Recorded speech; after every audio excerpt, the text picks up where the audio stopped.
ஸ்ரீ கற்பனசாமி திருவடி போற்றி. வணக்கம் நண்பர்களே. இன்றைக்கி பார்க்க போகிற பதிவு என்ன பதிவு அப்படின்னு பார்த்தீங்கன்னா, இன்று உத்திராடம் நட்சத்திரம். இந்த உத்திராடம் நட்சத்திர நாளில் என்ன சுபகாரியம் செய்யலாம் அப்படிங்கிறத பற்றி பார்க்கலாம். ஃபஸ்ட்டு இந்த உத்திராடம் நட்சத்திரம் கொங்கண சித்தர் பிறந்த நட்சத்திரம். இந்த நட்சத்திர நாளில் என்ன சுபகாரியம் செய்யலாம் அப்படின்னு பார்த்தீங்கன்னா, கோவில் திருப்பணி செய்ய உகந்த நட்சத்திரம். கோவில் திருப்பணி அப்படின்னா அந்த கோயிலில் போய் சின்ன சின்ன பணிகளை செய்கிறது. அதாவது அந்த கோயிலில் கொஞ்சம் சின்ன குப்பையாக இருந்துச்சுன்னா நீங்கள் கூட்டி அள்ளி சுத்தப்படுத்தலாம். அப்படி இல்லாட்டி அந்த சாமிக்கு அபிஷேகம் பண்ணுறதுக்கு நீங்கள் எதுவும் தண்ணியை அல்லது பன்னீரோ உங்களால் முடிஞ்ச அளவுக்கு கொண்டு வந்து கொடுக்கலாம் அந்த கோயிலுக்கு.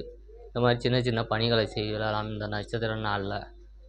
அடுத்து பார்த்திங்கன்னா, இந்த நட்சத்திர நாளில் சாந்தி முகூர்த்தம் வைக்கலாம்.